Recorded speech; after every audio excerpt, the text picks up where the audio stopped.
الحمد لله رب العالمين والصلاة والسلام على سيد الأنبياء والمرسلين نبينا محمد وعلى آله وصحبه أجمعين أما بعد فأعوذ بالله من الشيطان الرجيم بسم الله الرحمن الرحيم ألف لام ميم ذلك الكتاب لا ريب فيه هدى للمتقين صدق اللہ العظیم۔ میرے محترم و مکرم سامعین، اللہ تعالیٰ نے صرف انسان کو پیدا ہی نہیں کیا بلکہ اس کو پیدا کرنے کے بعد اس کے علم حاصل کرنے کے جو ذرائع تھے، جو ریسورسز تھی، ان کو بھی پیدا کیا۔ انسان جب اس دنیا میں آتا ہے تو وہ کسی بات کا علم نہیں رکھتا۔ اللہ تعالیٰ سورۃ النحل میں فرماتے ہیں واللہ اخرجکم من بطون امہاتکم لا تعلمون شیئا وجعل لکم السمع والابصار والافئدہ لعلکم تشکرون۔ اللہ نے تمہیں تمہاری ماں کے پیٹ سے نکالا اس حال میں کہ تم کچھ بھی نہیں جانتے تھے، پھر اللہ نے تمہارے لیے کان بنائے، تمہاری آنکھیں بنائی اور تمہارا دل و دماغ بنایا سوچنے کے لیے تاکہ تم اللہ کا شکر ادا کرو۔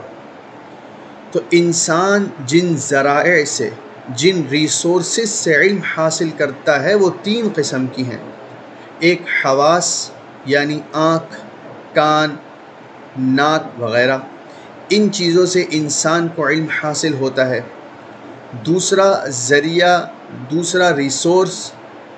وہ عقل ہے۔ عقل کی بنا اور عقل کے ذریعے بھی انسان علم حاصل کرتا ہے۔ تیسرا ذریعہ وحی کا ذریعہ ہے کہ اللہ تعالیٰ اپنا پیغام اپنے بندے تک پہنچا دیں اور وہ پھر امت تک اللہ کا پیغام پہنچا دے۔ تو یہ تین ذرائع، تین ریسورسز اللہ نے مقرر کی ہیں جن سے انسان علم حاصل کرتا ہے۔ لیکن حواس اور عقل، ان کا دائرہ محدود ہیں، یہ لمیٹڈ ہیں۔ میں آپ کو یہ بات ایک مثال سے سمجھاتا ہوں۔ مثال کے طور پر میرے سامنے ایک شخص بیٹھا ہوا ہے، میں اس کو اپنی آنکھوں سے دیکھ رہا ہوں، اس کی بات اپنی کانوں سے سن رہا ہوں۔ تو اس کو دیکھنا اور اس کی باتوں کو سننا، یہ جو علم مجھے حاصل ہوا ہے یہ حواس کے ذریعے حاصل ہوا ہے۔ یعنی میری آنکھ نے مجھے بتایا کہ وہ انسان سامنے بیٹھا ہوا ہے اور میرے کانوں نے بتایا کہ اس کی ایک آواز ہے۔ تو یہ جو علم مجھے حاصل ہوا ہے یہ آنکھوں کے ذریعے اور کانوں کے ذریعے ہوا۔ اب اس علم کے حصول میں عقل کا کوئی عمل دخل نہیں ہے۔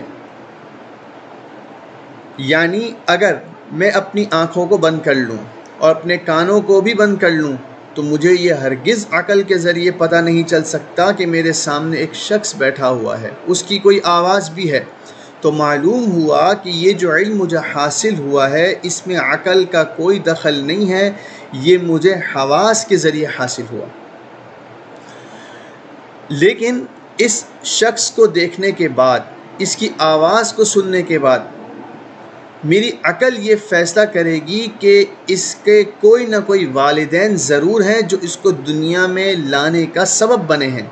یہ اپنے آپ تو نہیں آیا۔ اگرچہ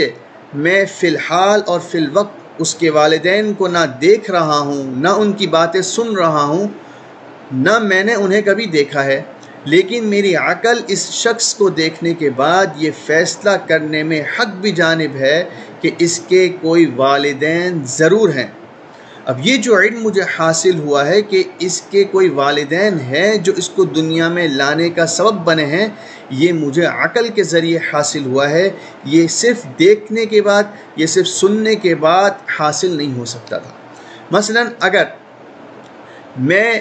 اس کو دیکھتا رہتا اور اس کی باتیں سنتا رہتا تو آنکھیں اور کان تو یہ بتاتے کہ یہ وجود رکھتا ہے، یہ آواز رکھتا ہے، یہ نہیں بتاتے کہ اس کے کوئی والدین بھی ہے۔ یہ جو علم مجھے دیا ہے یہ عقل نے دیا ہے، یہ عقل کا ڈپارٹمنٹ تھا۔ تو تو اس کے ڈپارٹمنٹ میں آنکھوں کا اور حواس کا کوئی عمل دخل نہیں ہے، لیکن جس کی میں نے آواز سنی، جس کو میں نے دیکھا اور میری عقل نے یہ بتایا کہ اس کے کوئی والدین بھی ہیں، اس کو دیکھنے کے بعد جو چند سوالات انسان کے ذہن میں آتے ہیں، یہ کیوں اس دنیا میں آیا، اس کے اس دنیا میں آنے کا مقصد کیا تھا، اس کو مر کے کہاں جانا ہے، آیا مرنے کے بعد کچھ ہوگا بھی یا مر کے بس مر ہی جانا ہے، کون سی چیزیں اس دنیا میں رہ کر اس کے لیے نفع بخش ہیں اور کون سی چیزیں اس کو نقصان پہنچانے والی ہیں،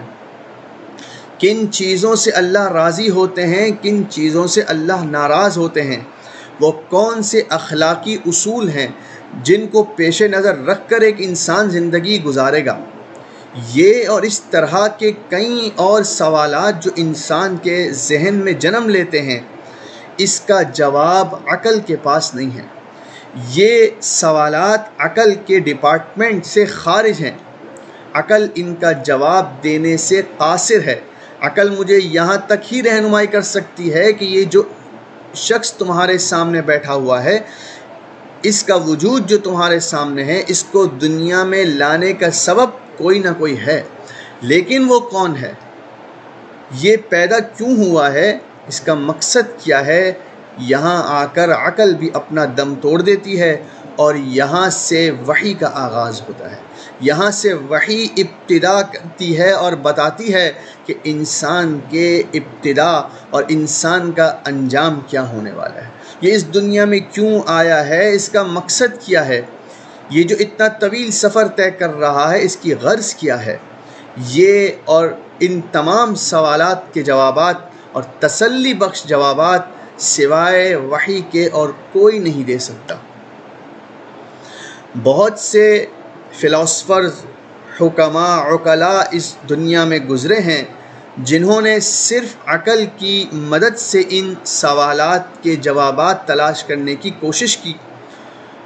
بہت سے ایسے تھے جو زندگی بھر ان سوالات کو سلجھاتے رہے، سلجھانے کی کوشش کرتے رہے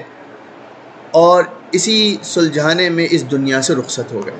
بہت سے ایسے تھے جو مایوس ہو کر اعتراف کر گئے کہ یہ عقل کا کام نہیں ہے، عقل ان کے جوابات تلاش نہیں کر سکتی۔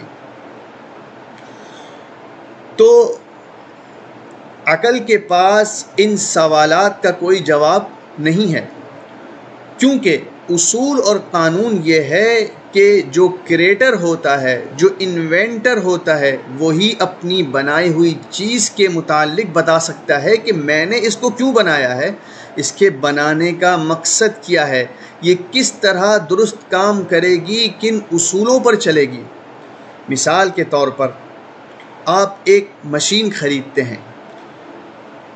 اس مشین کے ساتھ ایک گائیڈ بک بھی آتی ہے، وہ گائیڈ بک آپ کی رہنمائی کرتی ہے، آپ کو بتاتی ہے کہ یہ مشین کس طرح چلنے والی ہے، اس کے فنکشنز کیا کیا ہیں،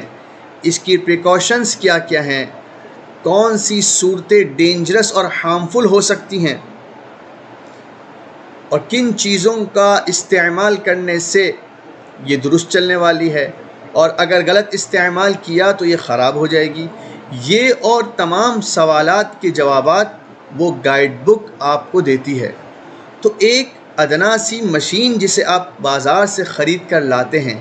بغیر اس کے کریٹر اور انوینٹر کی گائیڈنس کے نہیں چل سکتی۔ آپ اپنے طور پر چلانے لگیں گے تو کچھ خرابی ضرور کر دیں گے۔ تو انسان جو اشرف المخلوقات ہے، اللہ نے انسان کو معزز اور مکرم بنایا، یہ بغیر اپنے خالق کی وحی کے گائیڈنس کے کیسے چل سکتا ہے؟ لازماً خالق ہی بتائے گا کہ میری مخلوق کن اصولوں پر زندگی گزارے گی۔